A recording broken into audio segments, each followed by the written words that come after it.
Muy buenas noches, queridas amigas, queridos amigos, comenzando un programa más de Diálogo Franco. 1 de diciembre, último mes del año, no es un día cualquiera, ustedes saben. Muchas felicidades, con todo respeto a la gran nación azulgrana por este campeonato. Así que muchas felicidades, 4 años de espera. Esta corbata después de 4 años vuelve a ponerse, así que valió la pena. Saludo a todos, en la persona de Víctor Hugo Cortázar, que nos está viendo y pidió un saludo especial, jefe de la Barra Brava de Cerro Porteño. Saludo a todos los integrantes de la Nación Azulgrana. Hoy vamos a tener un programa muy lindo. Vamos a estar en primer lugar con el embajador Ricardo Scaone. ¿Qué tal, embajador? ¿Cómo estás? Presidente, un gusto. Contento de saludarte siempre. Y en segundo término vamos a estar con el senador, comisario general, que nos acompaña, Carlos Núñez, que vamos a hablar sobre la actualidad política, Partido Colorado, polígrafo, ascenso de policía, y también pidió tocar temas de la cooperativa, así que va a ser bien completo el segundo bloque. ¿Cómo está, mi querido embajador? Encantado de estar nuevamente en su programa. Embajador, tuve la suerte de participar en el lanzamiento del libro el jueves último pasado en la Academia Paraguaya de la Historia. El libro está ahí a la vista, son 2 volúmenes que se va a obsequiar. Gentileza del embajador Ricardo Scaone Yegro, El Acuerdo Imposible. Así se llama el libro que vamos a sortear. Antes de que termine este bloque, el propio embajador Ricardo Scaone Yegro va a proceder a nominar la persona que fueron beneficiadas con estos libros. Es un libro que da gusto leer, yo les invito, se van a dar cuenta de por qué el nombre del Acuerdo Imposible. Paraguay pretendía todo el Chaco, Bolivia asumía que todo el Chaco era suyo, no nos pusimos de acuerdo nunca y lamentablemente tuvimos que ir a una guerra, razón por la cual el nombre del Acuerdo Imposible demuestra lo que realmente ocurrió. Embajador, no es el primer material. Ya en tu presencia anterior en la Embajada de Bolivia escribiste el libro, entre paréntesis, muy bueno también, Exploraciones, Proyectos y Controversias de Límites entre Paraguay y Bolivia. Este fue el motivo por el cual yo dije en un programa anterior que para mi gusto personal, el ciudadano paraguayo que más conoce las relaciones entre Paraguay y Bolivia, y ahora me corrigieron entre Paraguay y el Pacífico, porque también estuviste en Chile, Perú, Colombia, México, es el canciller, el doctor Ricardo Scaone Yegros. Esta es una parte poco conocida de la historia paraguaya, pero me gustaría, dijiste que fueron 13 años de estudio, de preparación para el libro, tenemos apenas 45 minutos para poder hacer un resumen. ¿Por qué el nombre del Acuerdo Imposible, embajador? El libro reconstruye las relaciones entre Paraguay y Bolivia entre el año 1902 y el año 1928, que se concentraron exclusivamente en tratar de encontrar una solución a la controversia por la delimitación territorial de los 2 países en el Chaco Boreal. En el siglo XIX, las relaciones también se ocuparon de las negociaciones de límites, pero al mismo tiempo se habló de proyectos, se desarrollaron exploraciones. En cambio, entre 1902 y 1928 se concentraron completamente en la negociación de límites, porque arrancamos en 1902 porque es el momento en que el Paraguay dice ya no vamos a negociar acuerdos sin tomar en cuenta los títulos históricos y jurídicos. Cualquier solución tiene que partir de una exposición previa a los títulos históricos y jurídicos. Y sobre esa base van a desarrollarse en estos 26 años intensas negociaciones que van a explorar distintas fórmulas de solución pacífica de controversia. El acuerdo directo, los buenos oficios, la mediación y la posibilidad de llevar la controversia a un arbitraje de derecho. Nada de eso va a resultar. Ninguno de los 2 países puede ponerse de acuerdo. Y al mismo tiempo, en paralelo, 2 procesos. La exposición de los derechos no se hace solo en el ámbito diplomático, sino ante la opinión pública de cada uno de los 2 países. Y las opiniones públicas van formándose la idea de que sus respectivos países tienen derecho indiscutible al Chaco Boreal. Y el rol que juegan ahí los congresos y la prensa también. Los partidos políticos, ¿verdad? Porque se comienza a usar también políticamente el tema de las negociaciones por el Chaco. Y el segundo proceso importante en este periodo es el de la ocupación militar del territorio del Chaco, que va a ser lenta y todavía muy lejana entre 1905 y 1922, pero desde 1922 la ocupación militar va a ser muy intensa y los dos países van a colocar guarniciones militares, los fortines, en el interior del Chaco muy próximos unos a otros, y se van a producir los primeros choques o incidentes que van a ser como el preanuncio de la guerra. Sí, embajador, doctor Ricardo, antes de entrar netamente en el tema del acuerdo imposible, en el siglo pasado, bien decía, antepasado ya hoy, en el siglo XIX, hubieron intentos, el famoso acuerdo de Cutquijarro, luego el acuerdo Acebal-Tamayo, Ichazo Benítez, el último. Fueron acuerdos que felizmente, no se llegaron a concretar porque los congresos no aprobaron. Hubieran sido muy desfavorables para el Paraguay, hubiéramos quedado con la mitad del Chaco nosotros. En el siglo XIX no se tenía todavía una idea clara ni de la geografía, ni de las posibilidades económicas del Chaco. Eso va a comenzar a cambiar, sobre todo en dos momentos importantes. En el 1885, con la venta de las tierras públicas, que va a representar la ocupación no por el Estado, sino por particulares del territorio chaqueño, sobre todo el más próximo al litoral del río Paraguay, con explotaciones forestales, ahí va a extraer el quebracho para fabricar el tanino, con explotaciones ganaderas. Y en segundo lugar, va a desarrollarse por parte de los estudiosos, de los investigadores, una exploración en los documentos históricos para construir la argumentación jurídica de cada país. El que cambia, el que produce un punto de inflexión en la historia diplomática, jurídica del Paraguay, y sin lugar a dudas el doctor Alejandro Audivert. Con relación al Chaco, indudablemente. Audivert es el que pone o el que indica los límites geográficos que tiene el territorio que él sostenía que correspondía al Paraguay, el Chaco Boreal. Es decir, él es el que habla del río Condorillo o Parapití como límite del arcifinios. Como límite arcifinio, como límites naturales de ese territorio, sí, que en un libro que él publicó que se llamó Los límites de la antigua provincia del Paraguay, él atribuye como soberanía paraguaya. Para ir entrando ya en el tema, Iván, si podés ponernos la primera imagen, por favor. Este es el acuerdo entre Emeterio Cano y Manuel Domínguez, ¿verdad? Sí, entre 1902 y 1905 van a haber gestiones entre los dos países para retomar las negociaciones que estaban interrumpidas desde la firma del Tratado de 1894. Hay un periodo, el Tratado de Benítez-Ichazo. Hay un periodo largo en el que los dos países no tocan el tema. Se plantea la aprobación de ese tratado, el tratado no es aprobado por ninguno de los dos países y finalmente en 1906, después de muchas gestiones, arrancan las negociaciones entre Emeterio Cano, una figura importante de la política boliviana, había sido ministro de Relaciones Exteriores del presidente Mariano Baptista, y Manuel Domínguez, uno de los intelectuales todavía joven en ese momento, más brillantes de su generación, que negocian en el año 1906 y van llegando a las líneas que se señalan en ese mapa. Cano plantea dejar al Paraguay el territorio que está marcado con el número 2 y Domínguez, aceptando la pretensión boliviana de tener un puerto soberano sobre el río Paraguay al sur de Bahía Negra, plantea que una línea que vaya bajando al sur hacia el este y subiendo al norte hacia el oeste.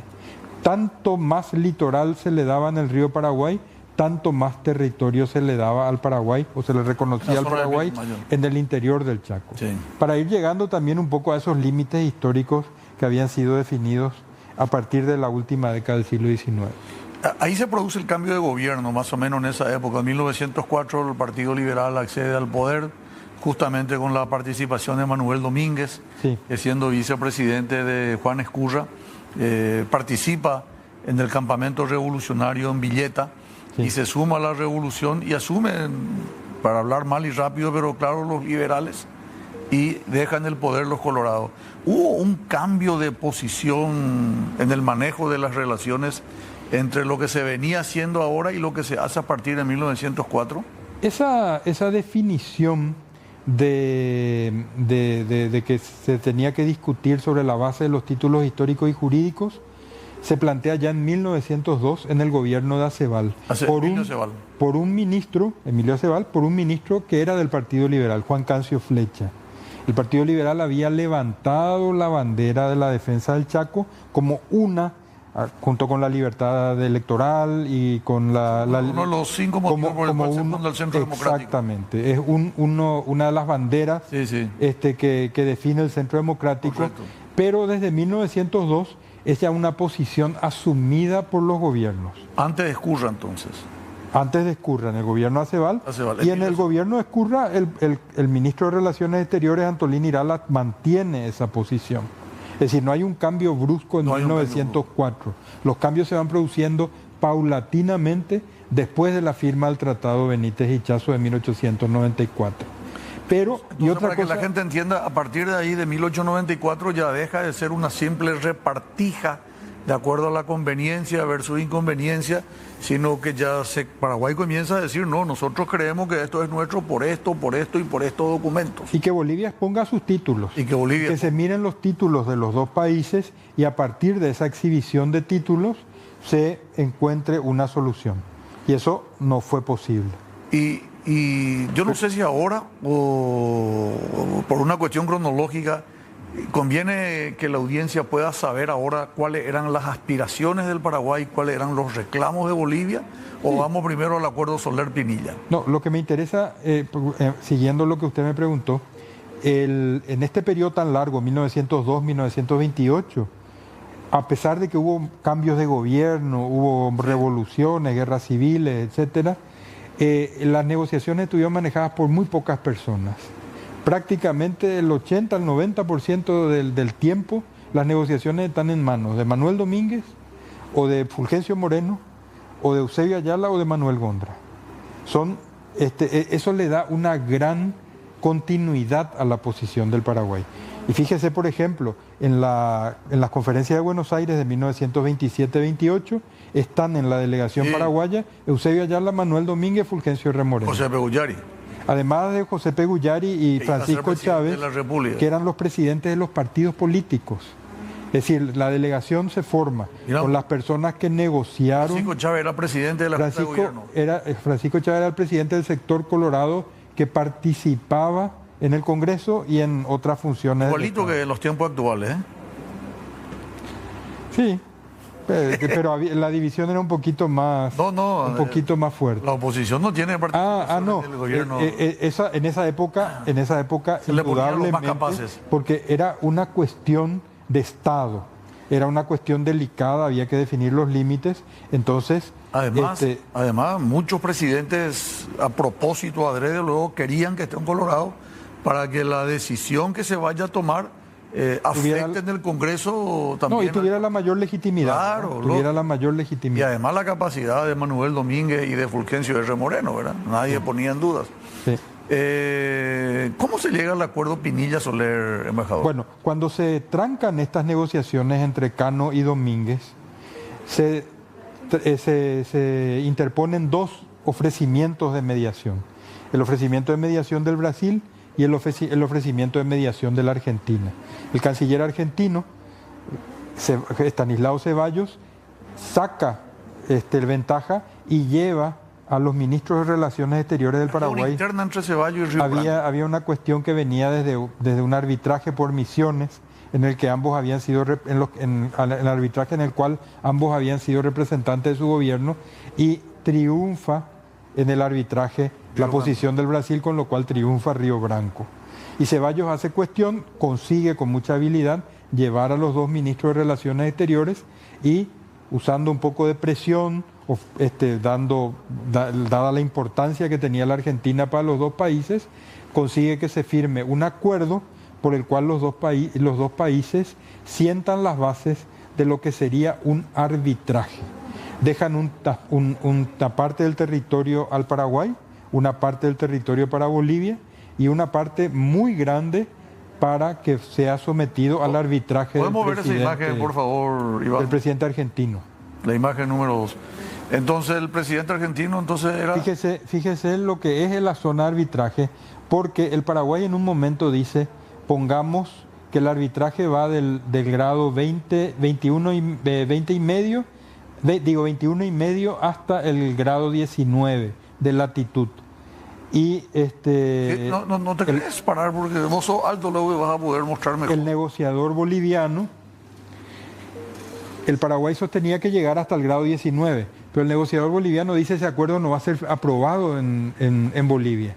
Entonces se pone una cláusula que va a ser la que va a matar el convenio Soler Pinilla. Dice el grado 20 y medio y al norte hasta donde lleguen las pretensiones del Paraguay. Sí. Con lo cual el Paraguay podía estirar más. Y era la posición de Domínguez, podía incluso hacer llegar ese territorio hasta el río Parapiti.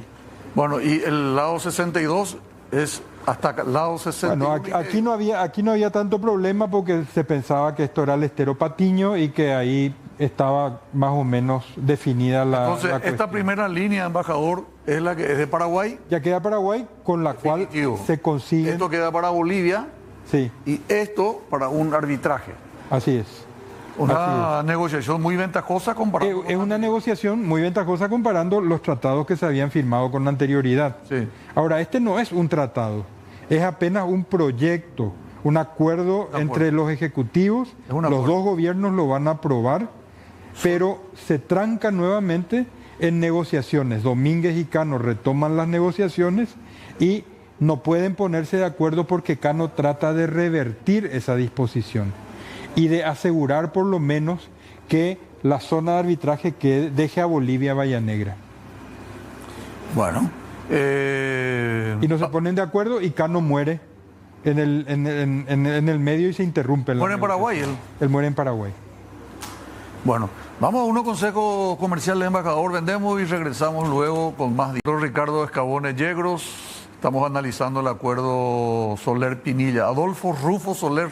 Sí. Mira que busqué mucho qué significaba R. Soler y no está en ningún lado. Figura importante del sector cívico del Partido Liberal, uno de los hombres de confianza del general Benigno Ferreira, cuya carrera política quedó truncada en 1908, cuando los cívicos fueron desalojados del poder por los radicales.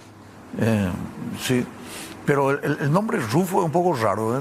Nunca escuché ese nombre, más bien como un diminutivo de Rufinelli. Rufo, tengo varios amigos, Gilberto Rufinelli, que nos está viendo seguramente de Paraguarí, y él era verdaderamente ministro de Relaciones Exteriores. ¿O no, él era el ministro, fue ministro de Relaciones Exteriores del presidente Báez. Pero en 1906 asumió el gobierno el presidente Benigno Ferreira, el jefe del Partido Liberal, el del jefe de la Revolución y los cívicos. El líder del sector cívico del Partido Liberal. Y ahí Soler pasó a ser ministro de Hacienda.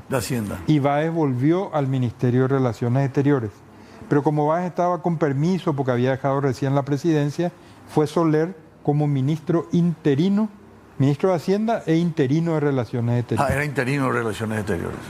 Y se encuentra con el ministro de Relaciones Exteriores de Bolivia en Buenos Aires, que era Claudio Pinilla. Ahí tuvo una gestión muy importante Estanislao Ceballos. Claro, Estanislao. ¿Podemos ver, Iván, por favor, el material que trae el embajador Ricardo Escabones? ¿Este material conseguiste en nuestro archivo de Relaciones Exteriores? Esta es una versión digitalizada del original que está en el archivo de la Cancillería, como todos los tratados suscritos por el Paraguay. Mirá, está bien conservado. Entonces, 1907 tiene 120 años casi. Casi 120 años. Es un tratado que se firmó muy a las apuradas, porque los bolivianos, Pinilla tiró la solución, fue haciendo un tire y afloje muy intenso. Se firmó, el acuerdo se llegó a último momento e incluso se puede ver en el original del convenio Soler Pinilla, se le da ese nombre, se puede ver que hay correcciones entre líneas. Ah, mira un poco. Qué bien. Y ahí ahí se ve el norte que está agregado. Un poquito más adelante. Un poquito más abajo. Se ve incluso la firma de... Sí, se ve la firma de los dos. Soler, se ve la firma de los dos ministros, ¿sí? Fíjense en ese artículo, por ejemplo, que es el más importante, que establece la zona del arbitraje, se pone al norte entre líneas. Eso que demuestra el gran apuro con que se terminó el convenio. Está, sí. Bueno, Pero el convenio Soler Pinilla, que tenía que convertirse en un tratado de arbitraje, no llegó a consolidarse. A los bolivianos no les gustó esto.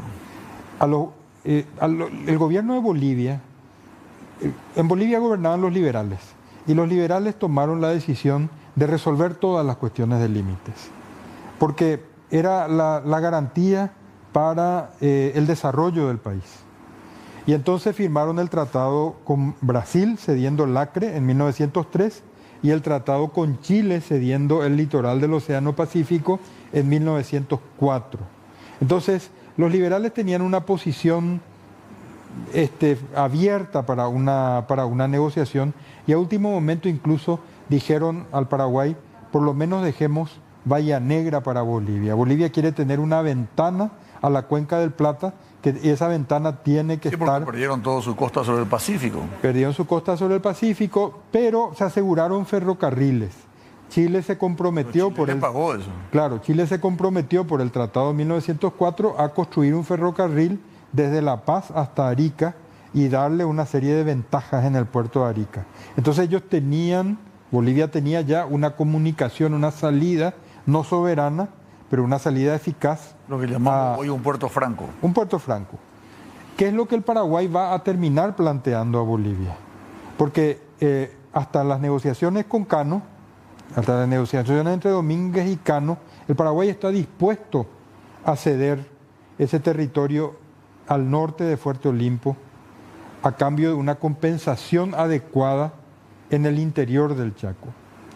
Pero cuando llegan los radicales, sobre todo con Gondra, que había sido un estudioso también del tema del Chaco, el Paraguay asume una posición que ya no va a abandonar hasta 1938, que es la intangibilidad del río Paraguay.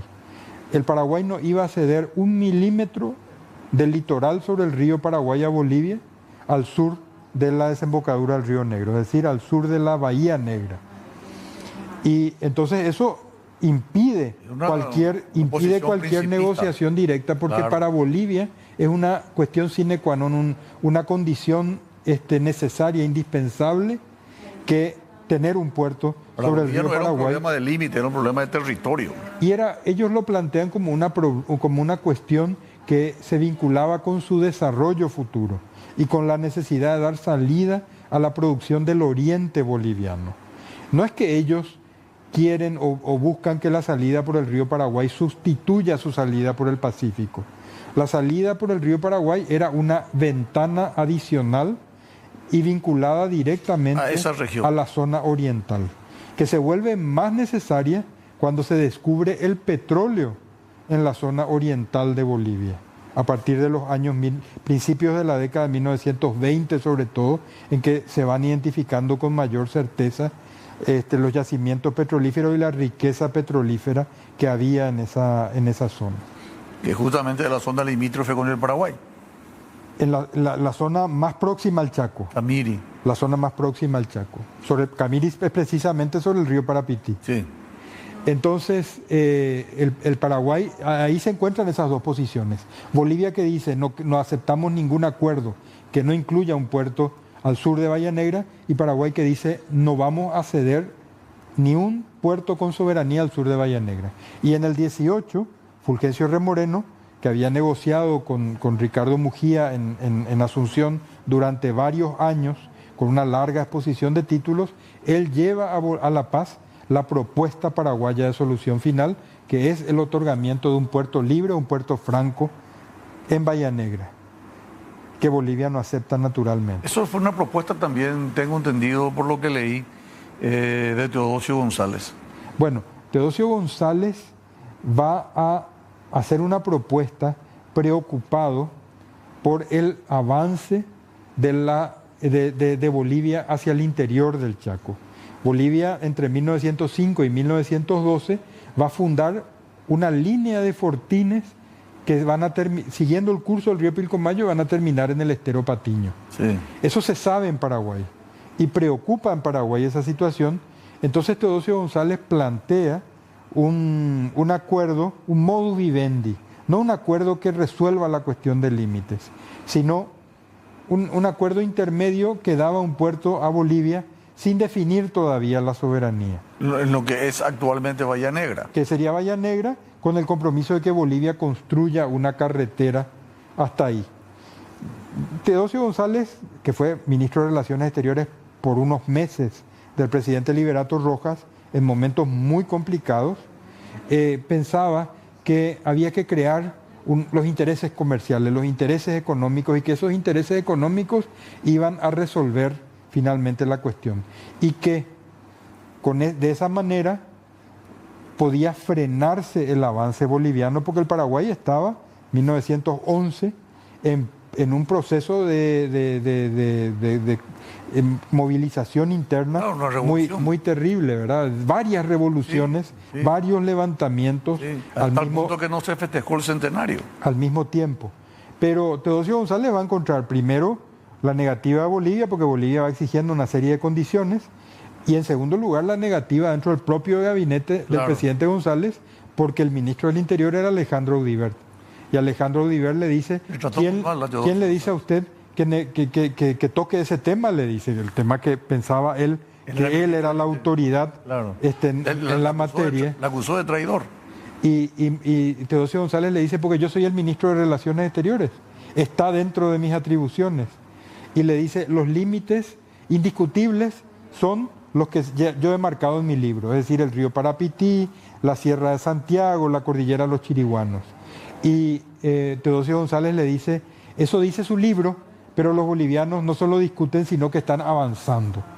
Entonces, pero la propuesta de Teodosio González queda en la nada, y lo que va a pasar es que Bolivia va a tratar de dejar sin efecto el convenio Soler-Pinilla, y Paraguay va a exigir que se mantenga una cláusula del convenio Soler-Pinilla para eso, que es el statu quo. Ahí entra la gestión el entonces canciller, más tarde presidente de la República, Eusebio Ayala, que tuvo justamente con Ricardo Mujía la posibilidad de la negociación, y le hace un juego... Sí, Eusebio Ayala negocia muy bien ese acuerdo. ¿Qué cambio de palabra utilizó Eusebio Ayala que le descolocó a los bolivianos? Pero no se dio cuenta en ese momento Mujía. Muchos años después. Es en las conferencias de Buenos Aires cuando se discute en 1927. Precisamente el tema del statu quo. 14 años después. Eusebio Ayala le dice, nosotros en el protocolo Ayala Mujía de 1913... Aprobado por ustedes. Ese protocolo,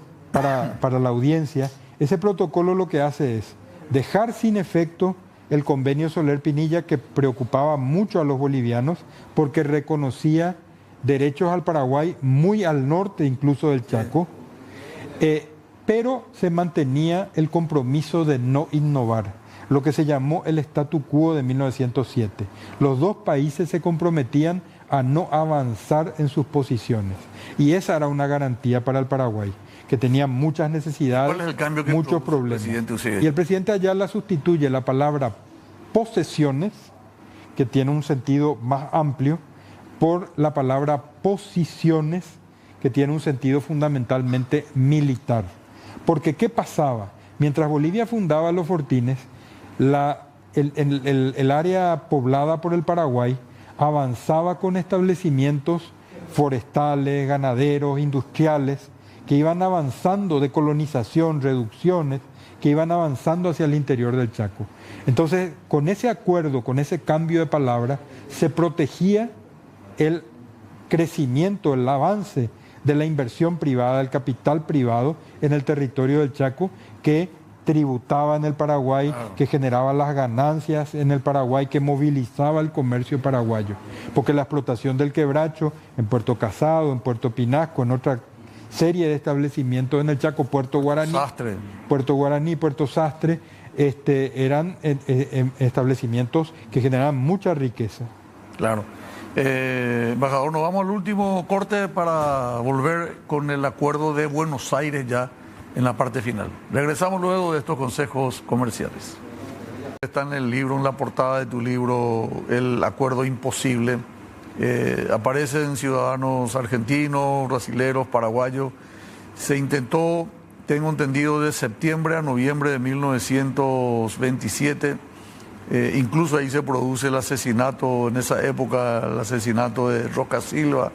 Después, en el año 28, otra vez, 3-4 meses, de mayo hasta julio, agosto, no recuerdo exactamente la fecha. En resumen, tenemos 7-8 meses de intercambio de notas, de actas, sin ningún resultado. ¿Qué ocurrió en Buenos Aires? Pasan cosas interesantes. Desde 1918 se rompen las negociaciones. Hay algunas conversaciones, pero no hay negociaciones propiamente. Y se comienza a negociar un acuerdo para aprovechar los buenos oficios argentinos y llevar una conferencia de plenipotenciarios a Buenos Aires. Estaban en las discusiones cuando se produce la muerte de Roca Silva en el Fortín Sorpresa, y eso acelera el proceso. ¿Qué había ocurrido? ¿Por qué se acelera el proceso? Porque a partir del año 1922, cuando el Paraguay estaba en guerra civil, Bolivia avanza hacia el interior del Chaco. Sí. Bolivia, que había parado su avance en 1912 en el Estero Patiño, toma la decisión de avanzar hacia el río Paraguay, deja el Pilcomayo y entra al Chaco. Y cuando termina la guerra civil, los paraguayos se encuentran que los bolivianos ya están a 200 kilómetros del río Paraguay. Se pensaba que los bolivianos nunca iban a poder llegar al Chaco y los bolivianos ya estaban ahí. Entonces el Paraguay establece también sus guarniciones militares o fortines que van estando muy próximos unos a otros. Porque lo que se busca es contener, Iván, del mapa de 1927, creo que, por favor. Contener el avance boliviano, y entonces se ponen los fortines paraguayos. 13. Esto es lo que había en el 13. En el 13 se para el avance en el Fortín Esteros. Y en el 27, que es la siguiente imagen, se puede ver cómo ya el interior del Chaco va a estar Los bolivianos ocupado. llegaron a 200 kilómetros de Concepción realmente. Claro, con el Fortín Saavedra, ¿verdad? Ahí se va a ver mejor si se sube un poquito. Perfecto. Ahí está como ya en 1927, esta es la situación cuando comienzan las conferencias de Buenos Aires.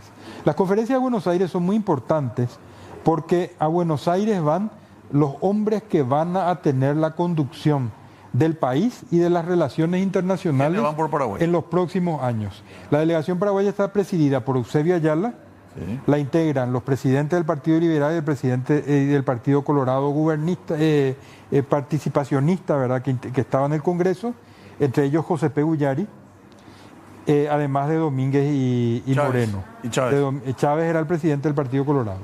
Entonces, están Ayala, Ullari, Creo que van a ser... Elías Ayala era el secretario. Era el asesor técnico. Es decir, Ullari y Ayala participan de las conferencias de Buenos Aires. Y por Bolivia Sí. participa el general Blanco Galindo, que va a asumir la presidencia de la Junta Militar en 1930, y Daniel Salamanca, en vez de Hernando Siles, en vez del presidente Hernando Siles. Y Daniel Salamanca. El propio Daniel Salamanca, es decir, los presidentes del periodo que va a seguir a las conferencias de Buenos Aires y durante la Guerra del Chaco van a estar en las conferencias de Buenos Aires.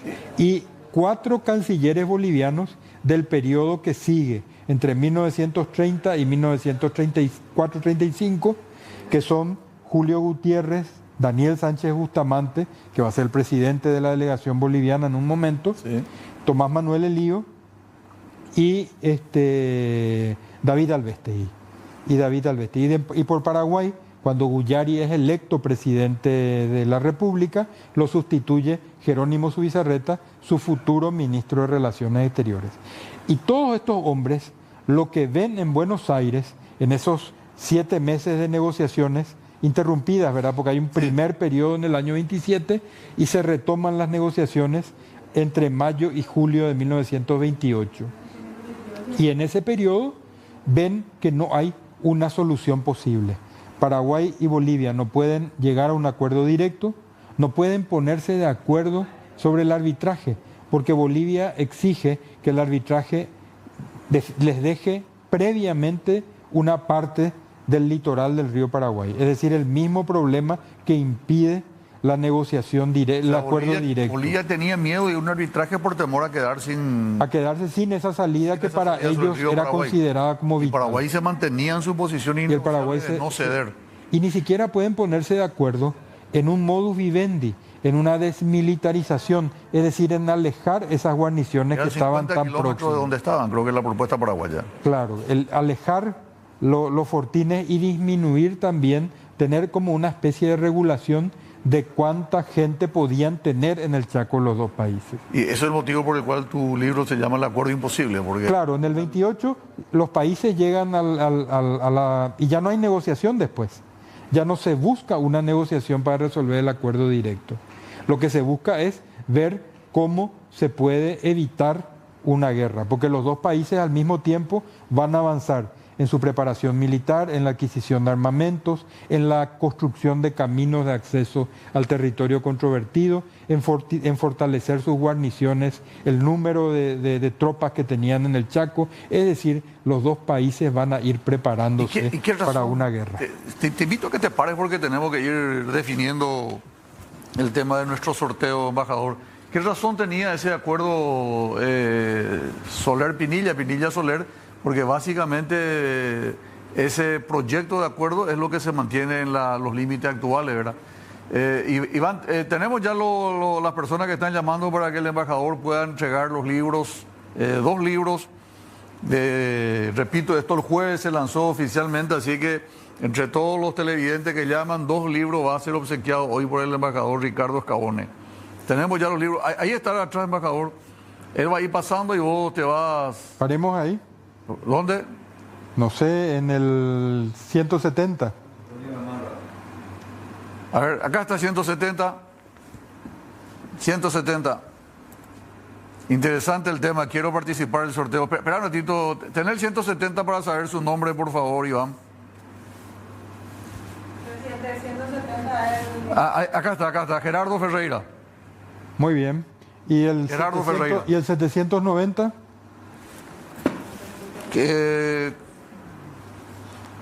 No, ¿ya elegiste el otro? El 790, más arriba.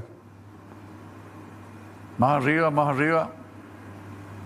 Bueno. Más abajo en todo caso. Entonces perdí de vista. Vamos a otro. Ahí, ¿podemos parar? ¿El 092? 092, Marina Acosta. ¿Vos te acordás de los nombres Marina Acosta y el otro? Gustavo, ¿cómo era el otro? No recuerdo. ¿Vos te acordás, Iván? Iván ya archivó. Gerardo Ferreira y Marina Acosta. Embajador, un lujo tenerte siempre en el programa. Muchas gracias, embajador. Un placer como siempre. Un especial saludo a la audiencia. Muchas gracias. Muchas gracias. Vos sos liberteño, ¿verdad? Sí, señor. Bueno, felicidades y éxito para el año que viene, embajador. Muchas gracias. Bueno, nosotros nos vamos a unos consejos comerciales. A la vuelta estamos con el senador nacional, comisario general, el doctor Carlos Núñez, quien va a estar compartiendo con nosotros en Diálogo Franco. Contento me siento porque una persona que llegó a ser presidente de la República esté invitando a un senador para saber por menores. Uy, lo invitaron en el Cerro Jantado. Felicidades en primer lugar a todos los cerristas, todos los cerristas que somos, Salimos campeones después de 4 años. Sufrimiento, ¿verdad?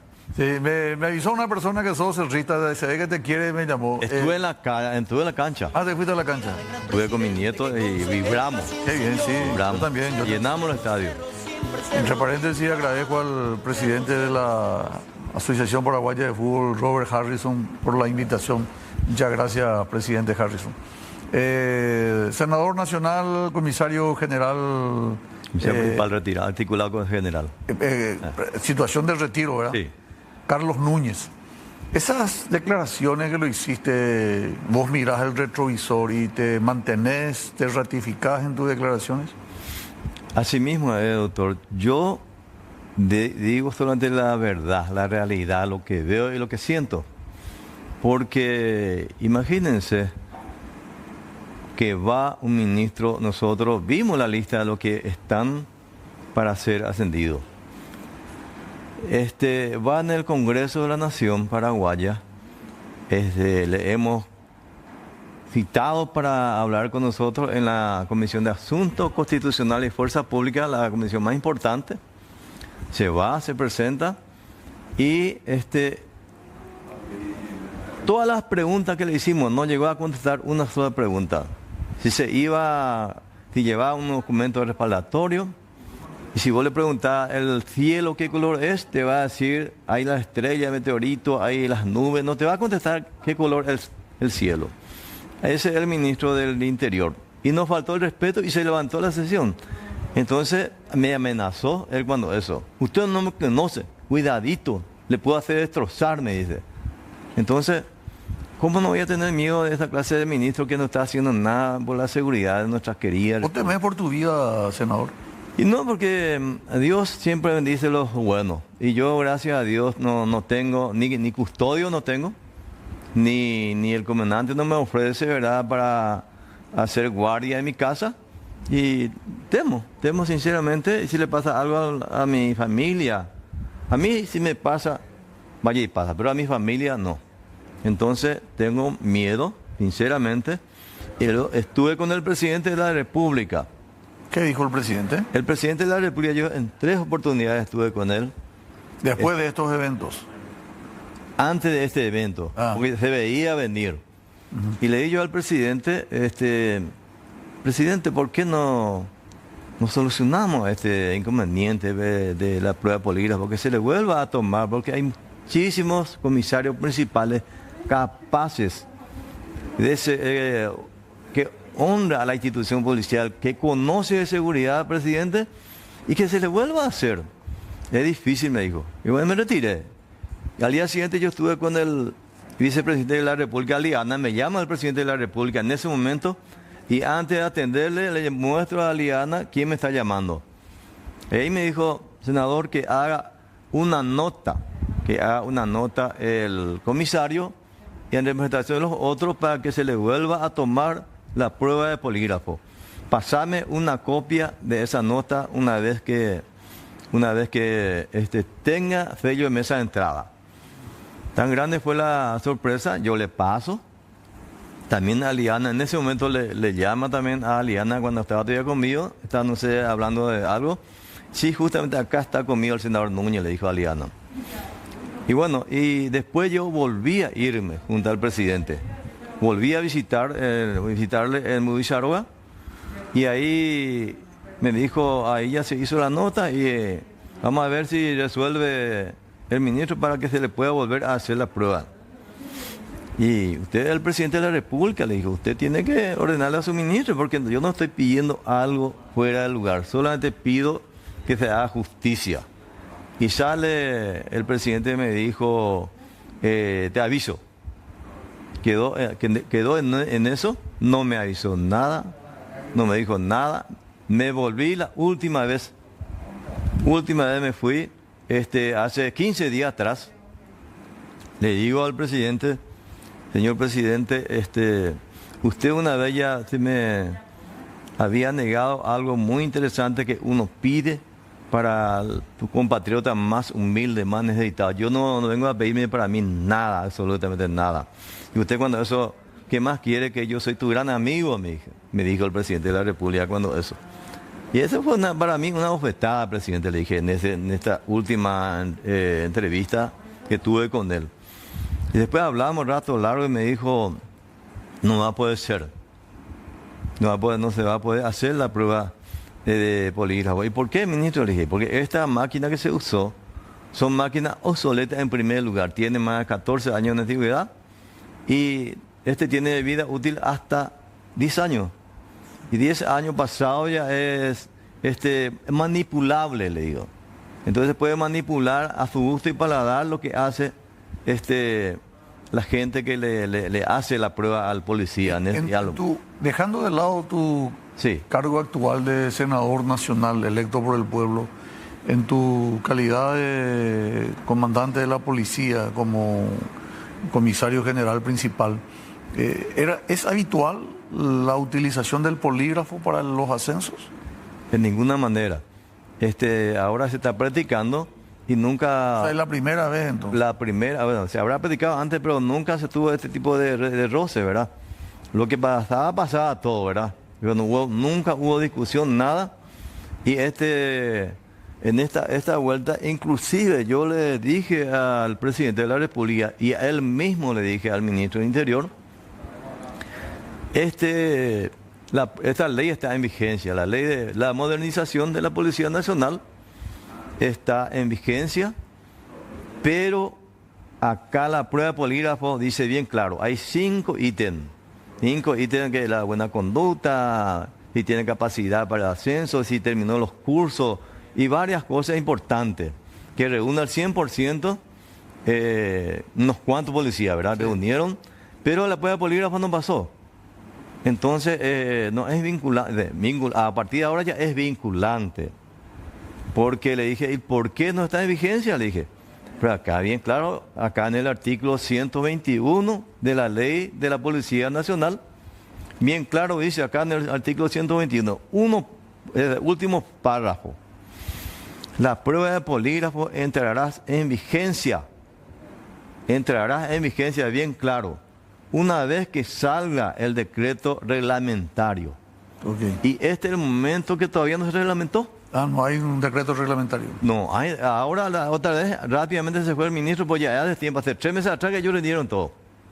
3 meses atrás rindieron todo este grupo. ¿No quieren hacer retroactivo un decreto?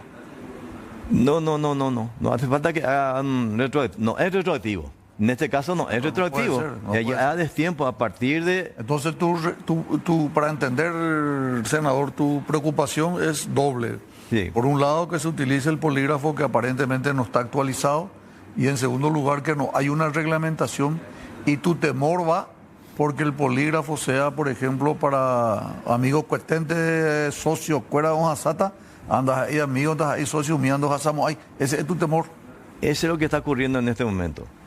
Por ejemplo, comisario, yo siempre pongo como ejemplo el número 1, ¿verdad?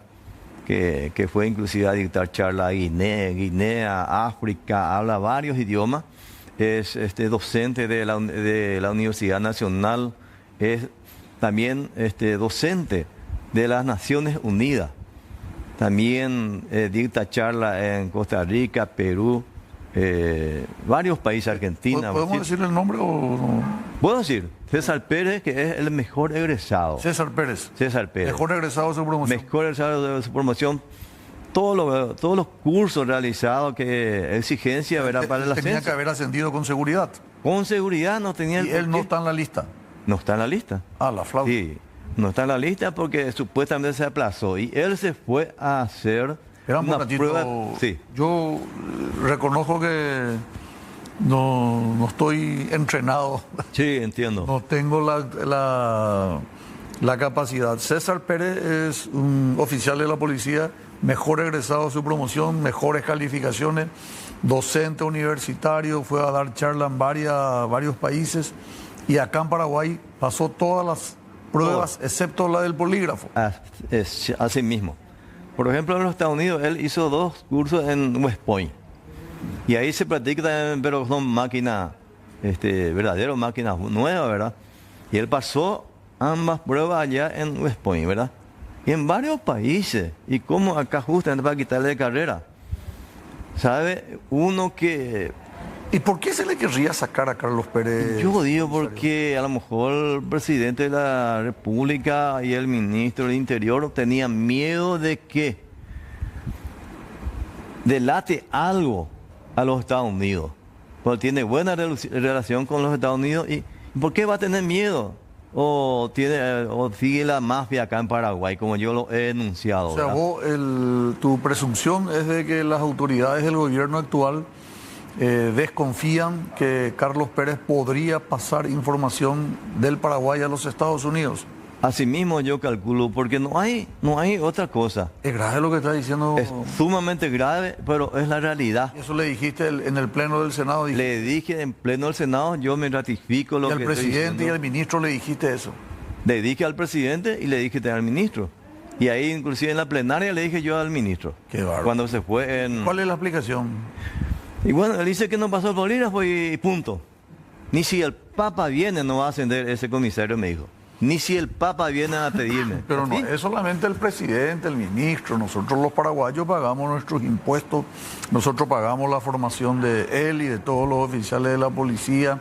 Pagamos su mantenimiento durante 25 años de su carrera.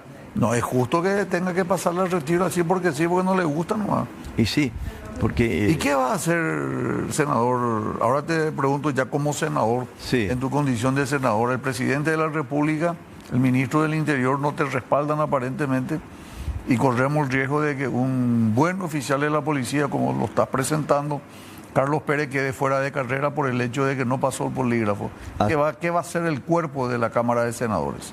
Bueno, nosotros vamos a estudiar, hemos solicitado la foja de servicio de todos los que están en la lista para el ascenso, que el tribunal ya dio, ya llegó en el Senado y estamos pidiendo ahora legajos de cada uno para que podamos estudiar uno por uno si alguna vez tuvo arresto, alguna vez tuvo mala conducta. Y, por ejemplo, uno de ellos, yo sé, que levantó el código rojo y me reafirmo, el código rojo cuando Marcel verá para que pueda salir tranquilamente del Paraguay. Uno de los que van a ascender Ascender es ahora. cómplice de Marcelo, de Marcet. Yo no sé si ese es cómplice o se le ordenó a él para que levante el código Bueno, pero rojo. es cómplice, sigue siendo cómplice. Claro, y él está en la lista para ascender. Sí. O Así- sea, una persona que está metida con el narcotráfico va a ascender y una persona que tiene una posición principista, una moral intachable, No va a ascender. buen oficial no va a ascender. Lastimosamente es así. Por lo visto, ellos, como yo digo siempre, hay recaudación, hay sobre. Hay sobre que llega al ministro, él no recibe, el ministro no recibe. Pero tengo el nombre y tengo seguridad que el que está a su lado, una persona, recibe el sobre y le entrega a él. Es la coima que viene de la frontera, ¿verdad?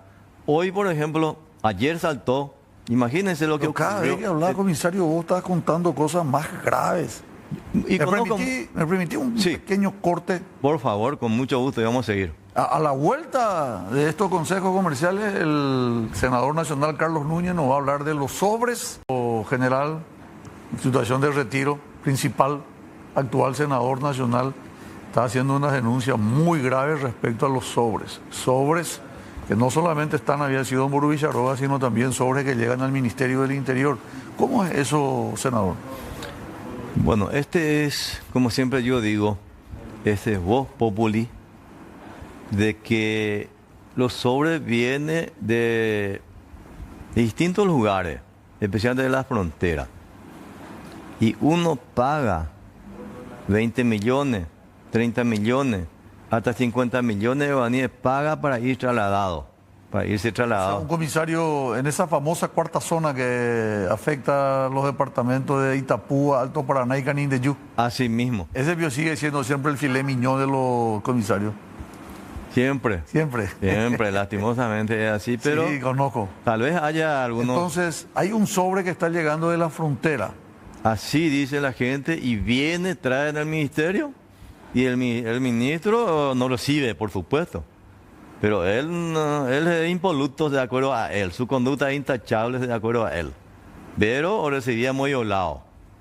O sea, personalmente no recibí, pero como Sí. agencia de la mitad. Como es 100% como es eso. Bueno, Mm. de todo modo, como vos no tenés prueba de eso, es mejor hablar de supuestamente nomás. ¿Verdad? Supuestamente, entonces que salga él a desmentir esto públicamente. Que salga con su testigo. Ahora, disculpame que te interrumpa, senador, pero vos hiciste un comentario que ese fue el motivo por el cual nosotros habíamos hablado hace 15, 22 días para que vos vengas por el tema del polígrafo. Vos hiciste una denuncia de que algunos comisarios tienen que pagar para ascender. Es muy Es cierto. cierto, comisario. Es muy cierto. Por ejemplo, en el periodo anterior, o sea, no en el periodo anterior, ya hace 2 años atrás, un comisario principal de carrera de nivel, todos los cursos, todo completo, hizo un préstamo, o sea, le dice 200 millones de guaraníes tráeme y va a ascender al comisario general. 200 millones de guaraníes tráeme. Y el tipo está con mucha deuda en la cooperativa. 200 millones de guaraníes para ascender al comisario general. ¿Y quién le pide esa plata? Y bueno, y la gente de, ya sabes, ¿verdad? ¿Quién es? No sé. ¿Quién? No quiero dar nombre, pero... No, pero sí, para, 200 millones de guaraníes, imagínate. pero para vos. Otra nombre y apellido inclusive. ¿Eso va para el comandante de la policía o va para la gente del Ministerio del Interior? Y para la corona tal vez, porque el ministro del Interior dice que se va a candidatar para el presidente de la República. Qué bien que el Partido Colorado le va a venir bien a ustedes, los liberales, ¿verdad? Al segundo más espectacular. No, es la candidata los mismos de los trancates y ayuda a los trancates. Y este problema liberal, pero volviendo a nuestro tema, Sí. vos me estás diciendo de que un hombre que hizo su carrera y Sí. llega al culmen, al cielo, al cenit de su carrera, Sí. tiene que ascender a comisario general, que es lo que uno quiere, ser general o... En el servicio exterior quiere ser embajador o Sí. en la vida política quiere ser senador. Para que vos puedas ser comisario tenés que poner 200 millones de guaraníes. Y ahora... Hablan de coino, de huila Eso comisario. no tenía. No tenía los 200 millones de guaraníes, por eso nos llegó a ascender el año antepasado. ¿Quién? Y el comisario que te estoy diciendo. ¿Cómo lo peleó? Jorge le veía el nombre, no lo quiero Jorge. decir. No es el mismo que el que tiene problema ahora con el polígrafo. Otro es. No, otro es. Otro es. El de ahora es nuevo. Entonces, pero comisario, cada vez que vos me estás hablando está contando cosas más graves. Yo supongo que esto estarán viendo la gente del gobierno y van a tener que tomar cartas en el asunto, porque lo que está diciendo es que para ascender a comisario general tenés que poner 200 millones de guaraníes, no importa para quién. Ahora, para este ascenso de esta vuelta, 150 millones de guaraníes piden. Un 150. comisario, sí, un comisario se fue a hacer 100 millones de guaraníes de préstamo en mi cooperativa. Un comisario. 100 millones de guaraníes en mi cooperativa, no tenía todo. Se fue a prestar 100 millones y dio. Está en la lista. Entonces, 150 millones de guaraníes paga en este momento. Ese es todo lo que dice. Ellos no Entonces, pueden hay decir... plata. Sí, Hay plata de la frontera, sí. hay plata de los propios policías para poder ascender. Y la última pregunta dentro de este tema Sí. de policía. Sí. En las denuncias que vos hiciste, hacía mención que aparentemente un pariente, un hermano, para ser más concreto, del actual comandante de la policía, comisario general comandante, está en la lista de ascenso. ¿Eso es cierto? Según dicen, ¿para qué le quitaron a César Pérez? Que es el mejor de todo, ¿verdad? Porque este le sigue. Entonces quedará el hermano del comandante, como para que él el día de mañana entregue a su hermano la comandancia. Entonces no le conviene que ascienda este César Pérez.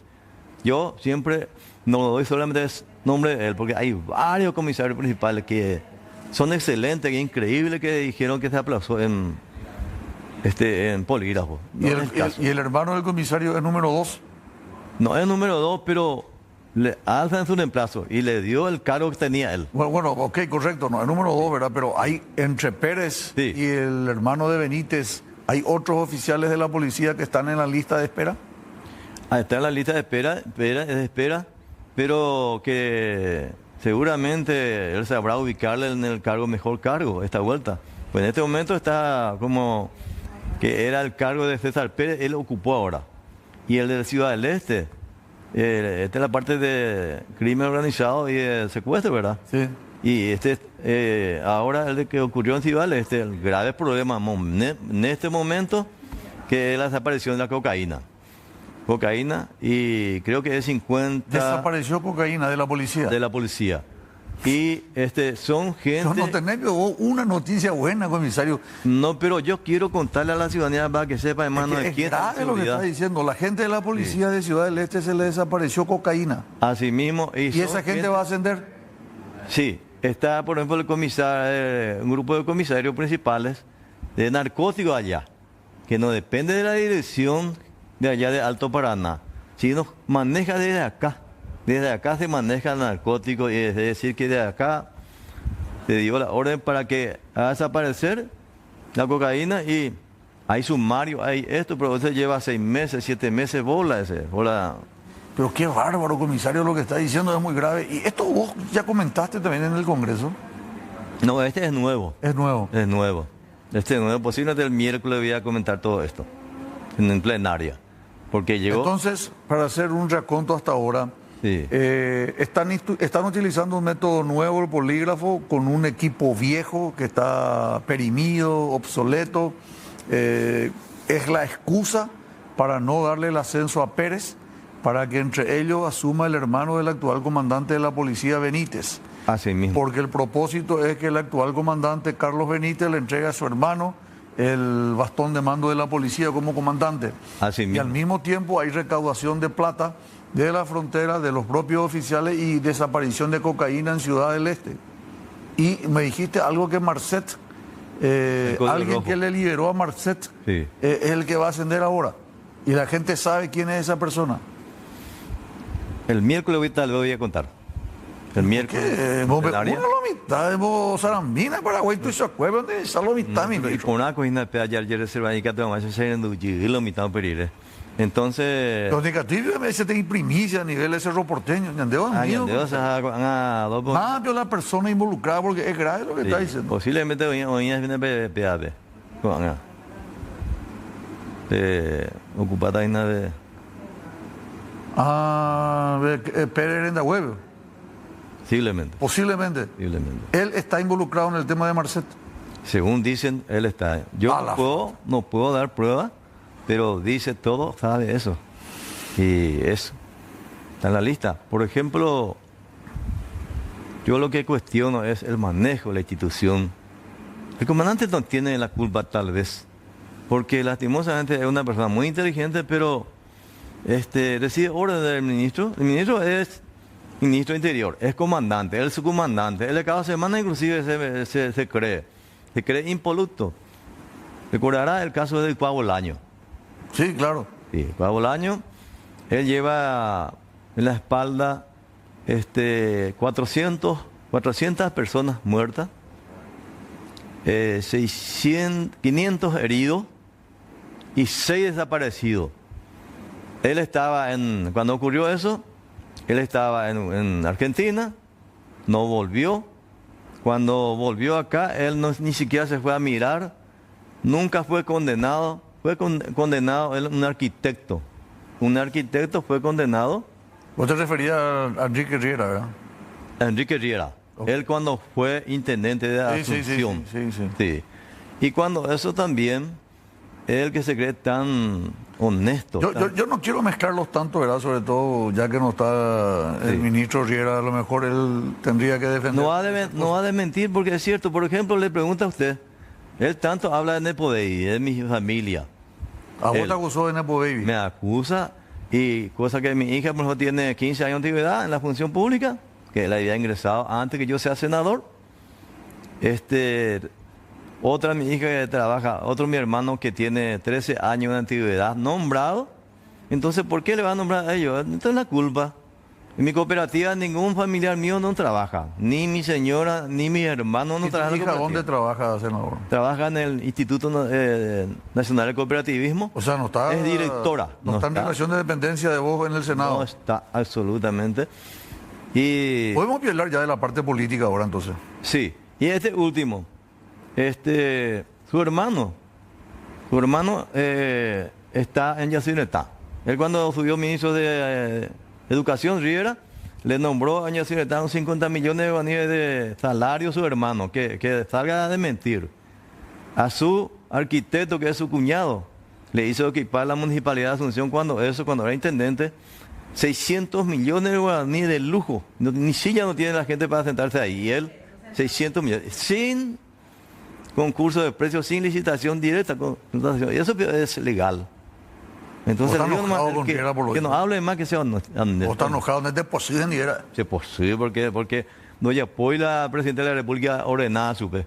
No le hizo más rendir a los mejores policías. Bueno, permíteme se ve último corte. Añadimos que está el tema político porque se hizo la plenaria de Honor Colorado. ¿Vos estuviste ahí? No vaya a responder. A la vuelta de estos consejos comerciales regresamos ya en la parte final de la programación del día de la fecha con el comisario senador nacional Carlos Núñez. El comisario general principal Carlos Núñez. Última parte, senador, lastimosamente no nos da todo el tiempo. No era parte de nuestra agenda porque, como te dije, el tema era fundamentalmente el tema de polígrafo, que creo que agotamos. Pero ahora sorprendió tu posición de que vas a salir de la bancada y no estuviste en la plenaria. ¿Participaste o no en la plenaria del sábado último pasado? En la plenaria del Partido Colorado, yo soy miembro titular de la Junta de Gobierno nacional, a nivel nacional, me eligió con la cantidad de votos 3 veces más que los otros. Y no me invitaron ahora para la plenaria. Imagínense, no me invitaron y por eso yo estoy enojado con el bloque del Partido Colorado. Con el bloque de... Pero se oye un landejo a zona surbe, en Bucú, y Mego, último fin de semana. Estuviste haciendo política, ¿verdad? Estuve reunido con todos los ex alcaldes del Paraguay, los ex alcaldes agremiados, ¿verdad? De Ciudad del Este, de Encarnación, de Amambay, diferentes lugares de Paraguay. Ajá. Y nos reunimos con ellos para tratar justamente los temas que ahora por ejemplo, estamos presentando un proyecto de ley para sacar el polígrafo, no sacar el polígrafo, sino por puntos para que vaya. Y si se aplaza en bolígrafo, entonces 20 puntos nomás. Si el resto pasa a 80 puntos, tiene derecho a ascender. Estamos cambiando, no vamos a quitarlo. Pero desde el punto de vista de un ciudadano común que está viendo, el polígrafo es una garantía. Si está bien hecho, sí, por eso. Si es un equipo nuevo, si está bien calibrado, el polígrafo es importante para... Que no sea más manipulable. Que no sea manipulable, claro. Sí mismo. Ahora, déjame volver al tema político, senador, porque nos quedan 3 minutos. Sí. Tu condición de senador, entonces vos abandonás la bancada de Honor Colorado. Yo formamos un bloque de 3 senadores que hemos juramentado, ¿verdad? Formar un bloque, una bancada independiente del Partido Colorado Independiente. ¿Cómo se va a llamar? Bancada Colorada Independiente. Bancada Colorada Independiente. Así mismo se va a llamar y están Soria y Osorio. Está ¿Pastor Soria? Noria, el senador. Noria, perdón. El senador Ico y estoy yo. Los 3. Los 3. Ahora yo tengo 2 posiblemente que se va a sumar, que están muy descontentos también, porque el bloque de la bancada oficialista no nos apoya. No nos apoya en nada. Por ejemplo, esta vuelta que yo solicité, ¿verdad? Al ministro, ellos se levantaron y se fueron todos, nos dejaron sin quórum. Entonces, esas cosas es como entonces, ¿hay alguna desaveniencia con la bancada ahí? Yo con el presidente de Bachi me llevo bastante bien, pero el resto, por lo visto, tiene orden de arriba y se retiraron todos. ¿Y tu relación con el presidente Peña Palacios? Y yo corté con él mi relación porque la última vez que estuve con él... ¿Y con Horacio Cartes? Y yo no hablo más con Horacio Cartes. No hablaba con él. Una vez yo le escribí mensaje y no me contestó. Dije cuándo me podía recibirme y no me contestó. Y no sé si porque estaba enfermo, según dijeron, estaba un poquito enfermo. No sé por eso o qué, ¿verdad? Vamos a ver. Y esta semana... Entonces, en definitiva, para la gente que te conoce, que te sigue, porque vos sos un referente importante de la cooperativa 8 de marzo. ¿Hay otra cooperativa que vos manejás o solamente 8 de marzo? Solo de la cooperativa 8 de marzo y después la cadena de supermercados de la cooperativa. Cadena de supermercados. Sí, tenemos más de 800 personas que trabajan directamente, funcionarios. Yo quiero pedirte disculpas públicamente y también al señor que te acompaña porque él quería participar, pero no nos da el tiempo, ¿verdad? Te prometo de que vamos a tener ocasión en otro momento para hablar de la cooperativa, porque ahora pues, el tema es hablar con el senador y con el comisario general sobre las denuncias que hay. Y la verdad que tus denuncias fueron muy sólidas, muy duras, merecen ser aclaradas. Yo espero que después de este programa, seguramente en el Congreso de la Nación, te van a abordar de nuevo los periodistas y te van a preguntar respecto a estas declaraciones. Muy fuerte tus declaraciones. Sí. Yo te pido que te cuides, comisario. Muchas gracias. Inclusive a mí me quiere meter en el curso de Dacobo, el tráfico de armas. Jamás nosotros no entregamos una pistola que es venta libre acá en Paraguay sin tener licencia de Dimabel. Nosotros retiramos de Dimabel, acompañado por la gente de Dimabel, metemos en la bóveda y ahí se da, le va a solicitar un Carlos Núñez o Federico Franco para su pistola, que es socio civil igual nomás, y ahí se le entrega una vez que venga la licencia de la Dimabel. Legalmente trabajamos. Muy bien. Sí. Comisario, te agradezco por estos minutos para con Diálogo Franco. Muchísimas gracias. Deseo de una feliz Navidad y mejor año nuevo para vos y para tu familia. A usted nuevamente mi felicitación de gran cerrista, campeón. Sí, señor.